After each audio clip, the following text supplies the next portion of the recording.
अगर आपने मेरी प्रीवियस वीडियोस देखी है तो आपको बेसिक आइडिया आ गया होगा कि पायलट कैसे बनते हैं। और अगर आपने नहीं देखी है तो आपको आज का टॉपिक नहीं समझ में आएगा, क्योंकि आज का टॉपिक उससे रिलेटेड है। तो पहले जाके आप प्रीवियस वीडियोस देखिए, उसके बाद में आप ये वीडियो देखिए। और आज का टॉपिक है डीजीसी एग्ज़ाम्स। अगर आपने मेरे चैनल को अभी तक सब्सक्राइब नहीं किया तो पहले जाके सब्सक्राइब कीजिए और बेल आइकन दबाइए, क्योंकि इस चैनल में मैं जो आपको बताऊंगा वो आपको और कोई नहीं बताएगा। मैं अपने पर्सनल एक्सपीरियंसेस शेयर करूंगा और आपको स्टेप बाय स्टेप गाइडेंस दूंगा कि पायलट कैसे बनते हैं। So guys, welcome to my channel jet set fly.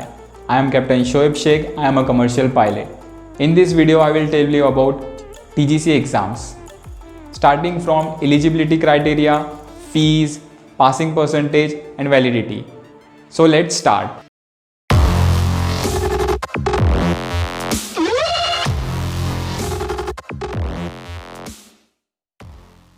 DGC exams का एलिजिबिलिटी क्राइटेरिया है, फर्स्ट आपके पास में 12th की मार्कशीट होना चाहिए, सेकेंड आपके पास में कंप्यूटर नंबर होना चाहिए, जिसकी इन्फॉर्मेशन मैंने प्रीवियस वीडियो में दी है।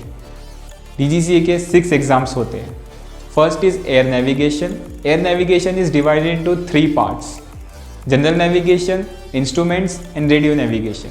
जनरल नेविगेशन में हम पढ़ते हैं एयरक्राफ्ट को पॉइंट ए से पॉइंट बी कैसे ले जाया जाता है, उसके रूट्स, फ्लाइट प्लानिंग। इंस्ट्रूमेंट्स में हम पढ़ते हैं एयरक्राफ्ट के इंस्ट्रूमेंट्स के बारे में, उसका वर्किंग और उसको नेविगेशन में कैसे यूज़ किया जाता है। रेडियो नेविगेशन में हम पढ़ते हैं रेडियो इंस्ट्रूमेंट्स के बारे में और रेडियो वेव के बारे में। फिर आता है आपका सेकेंड मीटियोरोलॉजी। मीटियोरोलॉजी में हम वेदर के बारे में पढ़ते हैं, कौन से वेदर में फ्लाइंग करना चाहिए, कौन से वेदर में फ्लाइंग नहीं करना चाहिए, how to read weather reports, temperature, pressure और डेंसिटी का एयरक्राफ्ट के परफॉर्मेंस पे क्या इफेक्ट होता है, बारिश कैसे होती है, कौन से क्लाउड्स में फ्लाई करना सेफ है, कौन से क्लाउड्स को अवॉइड करना होता है। फिर आता है आपका थर्ड एयर रेगुलेशन। जैसे ट्रैफिक रूल्स होते हैं वैसे इसके भी रूल्स रेगुलेशन होते हैं।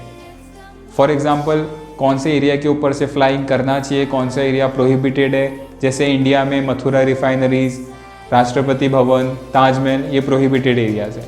फिर हम इसमें पढ़ते हैं सिग्नल्स के बारे में और एयर स्पेस क्लासेस के बारे में। फिर आता है आपका fifth technical general. Technical general में हम एयरक्राफ्ट की टेक्निकलिटी के बारे में पढ़ते हैं, aerodynamics, lift, drag, thrust, aircraft के engines, jet engine, piston engines, इसके बारे में पढ़ते हैं। फिर आता है आपका फिफ्थ टेक्निकल स्पेसिफिक। इसमें आप पर्टिकुलर एयरक्राफ्ट के बारे में पढ़ते हो। जैसे एयरक्राफ्ट के डिफरेंट मॉडल्स होते हैं, Boeing 747, Boeing 737, A320, A380, trainee aircraft में सेस्ना 172, सेस्ना 152।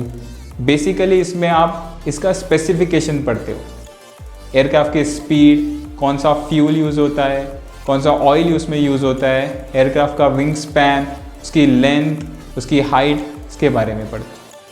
पर एग्ज़ाम की फ़ीस होती है 2500 रुपीज़। अगर आपको ये एग्ज़ाम में पास होना है तो आपको 70 स्कोर करना होता है आउट ऑफ 100। अगर आपको 69 भी आते हैं तो आप फेल हो जाते हो। ये एग्ज़ाम साल में 4 बार कंडक्ट की जाती है, आफ्टर एवरी 3 मंथ्स।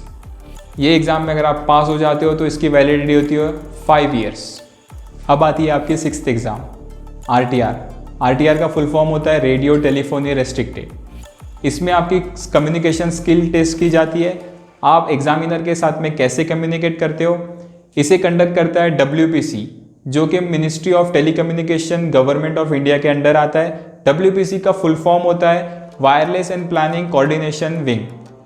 ये एग्जाम को 2 पार्ट में डिवाइड किया गया है। First is transmission, second is viva. Transmission में आपकी 3 स्किल्स टेस्ट की जाती है, लिसनिंग, राइटिंग एंड स्पीकिंग।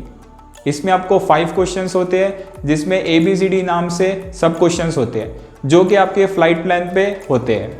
इसमें आपकी टाइम लिमिट होती है 25 मिनट्स। इसमें आपको एक हेडसेट पहनाया जाता है और एक हेडसेट आपका एग्जामिनर पहनता है, जो कि आपके पीछे बैठा होता है।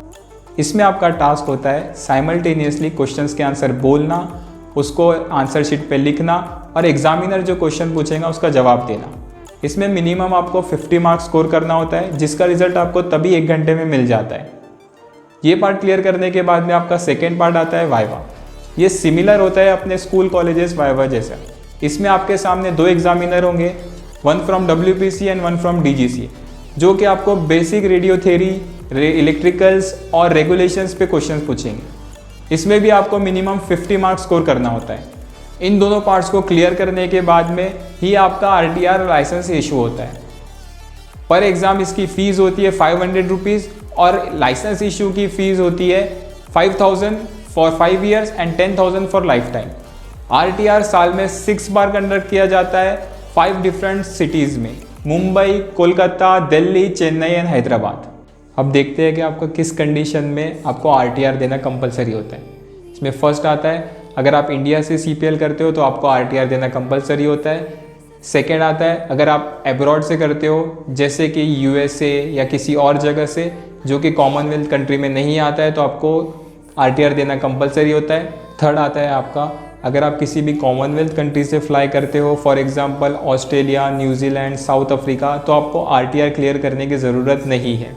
कॉमनवेल्थ कंट्री में आपके 53 कंट्रीज़ आते हैं और जिस भी कंट्री से आप फ्लाई करते हो उस रिस्पेक्टिव कंट्री का आपको FRTOL एग्ज़ाम देना होता है, जिसे आप इंडिया आके लाइफ टाइम के लिए आरटीआर में कन्वर्ट कर सकते हो।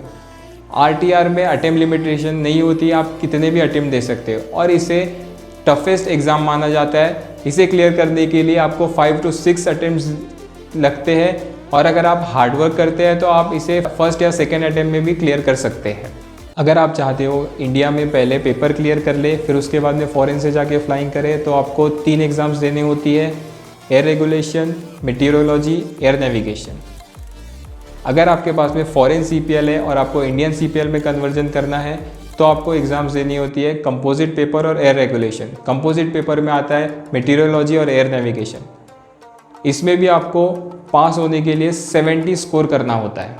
डीजीसी एग्ज़ाम्स की एक खास बात होती है, इसमें अटेम्प्ट लिमिटेशन नहीं होता है, आप कितने भी अटेम्प्ट्स दे सकते हो। आई होप आपको डीजीसी एग्ज़ाम्स की कुछ तो नॉलेज मिल गई होंगी। अगर मेरा वीडियो आपको पसंद आया तो लाइक कीजिए, कमेंट कीजिए और शेयर कीजिए। तब तक के लिए थैंक्स, मिलते हैं नेक्स्ट वीडियो में।